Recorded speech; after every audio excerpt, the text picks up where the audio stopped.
तथागत बुद्ध जी की 2587वीं जयंती के अवसर पर अश्वघोष विशाल बुद्ध विहार निमिषाना तहसील चायल जनपद कौशाम्बी में बुद्ध पूर्णिमा तथागत बुद्ध का जन्म दिवस हर्षोल्लास के साथ मनाया गया।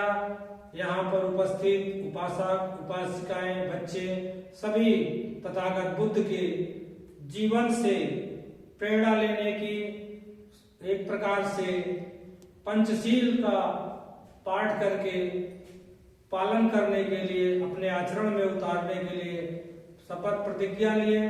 और आज ये 2587वीं आज से 2587 साल पहले तथागत बुद्ध का जन्म लुम्बिनी में 563 ईसा पूर्व में हुआ था।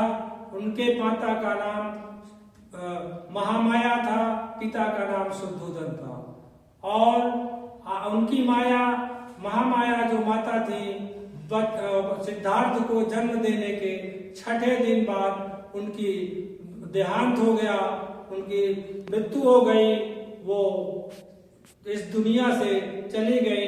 और उनका पालन पोषण उनकी मौसी प्रजापति गौतमी ने सिद्धार्थ गौतम बुद्ध का किया। और गौतम बुद्ध जी 29 साल की अवस्था में जब उनकी आयु 29 वर्ष की हुई, तब तक उन्होंने ये सोचा कि उनके देश में जो चल रहा था, क्या कहते हैं, शाक्यों और कोलियों के बीच में झगड़ा चल रहा था, उस झगड़े को लेकर के सिद्धार्थ गौतम बुद्ध ने सोचा कि ये झगड़ा समाप्त हो जाना चाहिए। और न्याय बोलने के लिए सिद्धार्थ गौतम बुद्ध जब न्याय की बात अपने मंत्रिपरिषद में रखे, तो वहां के शुद्धोधन के मंत्रिपरिषद के सदस्यों ने ये बात कहा कि जो है आपका पुत्र सिद्धार्थ जो है देशद्रोह की बात करता है, इसलिए इनको क्यों ना सजा दी जाए। और इसी सजा के तहत सिद्धार्थ गौतम को देश निकाला का सजा 29 वर्ष की अवस्था में दिया गया। और 29 वर्ष की अवस्था में जब सिद्धार्थ गौतम को देश निकाला का सजा दिया गया, तो उनका जो सारथी था, चुंद नाम का सारथी था, घोड़ा पे बैठा करके और देश की बाहरी सीमा में उनको छोड़ते समय उनको अपमानित करके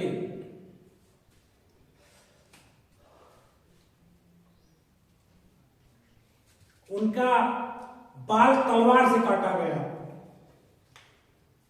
तथागत बुद्ध का जो राजा के लड़के थे मंत्रिपरिषद में, उसके बावजूद उनका सारथी उनका बाल तलवार से किस तरह से काटा होगा, काट करके बेइज्जत करके देश से निकाल दिया गया तथागत बुद्ध को।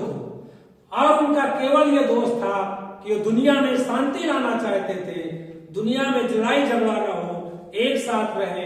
इस वजह से सिद्धार्थ गौतम को देश अपना छोड़ना पड़ा और उनको देश से बाहर निकाल दिया गया। 29 वर्ष की अवस्था में उनके एक पुत्र और उनकी पत्नी होते हुए भी उनको देश से दे दिया गया। अगर देश निकाला वो न स्वीकार करते, तो उस समय शाक्य वंश में 2 चीजें थी, या आपको मृत्युदंड दिया जाए या आपको देश निकाला दिया जाए देशद्रोह में। इसलिए 2 में से एक सजा आपको स्वीकार करना है। तो तथागत ने सोचा, सिद्धार्थ ने कहा, अगर मृत्यु का मैं स्वीकार करता हूं तो मेरी लड़ाई यहीं समाप्त हो जाएगी, और देश निकाला स्वीकार करता हूं तो मैं आगे जाकर के इसका समाधान ढूंढ सकता हूं। इसलिए तथागत ने देश निकालना स्वीकार किया। और आज से 29 वर्ष की अवस्था में उनको जब देश निकाल दिया गया, तो वो शांति की खोज में कैसे शांति भटकते रहे। तमाम उस समय के जो ग्रुप में जिनको ऋषि मुनि का कहते हैं, वो उनके बीच गए, उन्होंने कहा हम आपको भगवान से मिला देंगे, और भगवान से मिलाने के बाद तब आपका कल्याण हो जाएगा और तब आप जो है शांति का मार्ग ढूंढ लेंगे। लेकिन सबसे पहले अलार कलाम के पास गए। अलार कलाम ने उनको संतुष्ट नहीं कर पाए। इस तरह छोड़ करके तथागत बुद्ध कई लोगों के पास गए उस समय और कोई शांति नहीं मिली। तब तथागत बुद्ध जो है बोध गया के जो कि निरंजना नदी के किनारे, नैरंजना नदी उस समय कहते थे, निरंजना नदी जाकर के किनारे बैठ गए और बैठने के बाद उन्होंने दिमाग में आया कि मैं आज से अन्न जल सब छोड़ दूंगा, देखता हूं कैसे भगवान मुझे नहीं मिलते हैं। और जब अन्न जल छोड़ दिया बुद्ध ने, तथागत ने, तो उनका शरीर इतना जर्जर हो गया, इतना जर्जर हो गया कि उठ खड़े नहीं हो पा रहे थे। और वो जो है जब खड़े नहीं हो पा रहे थे तो उनको प्रॉब्लम होती थी। हुआ क्या, एक दिन उनको चक्कर आया, चक्कर आने के बाद जो है गिर पड़े। गिर पड़ने के बाद फिर जो है उधर से जो वहां सुजाता नाम की जो ग्राम प्रधान की, उर्वेला ग्राम की प्रधान की बेटी थी, वो जो है पीपल के वृक्ष में, बरगद के वृक्ष में वो खीर और पूरी इस तरह चढ़ाने जाते थे। तो जब उधर रास्ते से जा रही थी तो देखा कि एक जो है व्यक्ति जो बहुत जीर्ण शीर्ण मरणासन अवस्था में गिर पड़ा हुआ है और सांसें चल रही है। उसने सोचा कि इस व्यक्ति जीवित है कि नहीं है, और देखा, जब देख करके उसके बाद समझा कि ये तो अभी सांसें चल रही है। तो जो खीर थी, खीर में दूध था, उसको थोड़ा सा टेस्ट किया उसने कि दूध मुंह में डाली कटोरी से, और जब डाली तो अंदर जब तथागत के अंदर गया तब उनके अंदर एनर्जी पैदा हुई और जब ऊर्जा आई तो उनके हाथ पैर डोलने लगे। तब उन्होंने कटोरी भर जो खिचड़ी दही वो थी, क्या कहते हैं, खीर थी, पूरा खा ली और खाने के बाद उठ बैठ गए। तब भगवान बुद्ध को ये ज्ञान हुआ, न भूखे मरने से भगवान मिलेगा, न व्रत रहने से भगवान मिलेगा, न पूजा करने से भगवान मिलेगा, और ढूंढने से भी भगवान कुछ नहीं होता है। अगर हम खाएंगे नहीं, पिएंगे नहीं तो इस दुनिया से चले जाएंगे, खत्म हो जाएंगे, हमारा जीवन समाप्त हो जाएगा। इसलिए कुछ भी नहीं है, आत्मा नहीं है, परमात्मा नहीं है, सब झूठ है। तथागत ने कहा, उन्होंने सिर्फ कहा कि अपदीपो भव, अपदीपो भव मतलब अपना ज्ञान प्राप्त करो। जो ज्ञान आपको प्राप्त होगा वो सही ज्ञान प्राप्त होने के बाद आप अपने बाल बच्चों, अपने परिवार को आगे बढ़ा सकते हैं, अपने गांव को आगे बढ़ा सकते हैं, अपने देश को आगे बढ़ा सकते हैं, संसार को सुखी कर सकते हैं। और इसी में तथागत बुद्ध ने तमाम बहुत सारी जो वैज्ञानिक चीजें हैं प्रैक्टिकल करके खोज किया।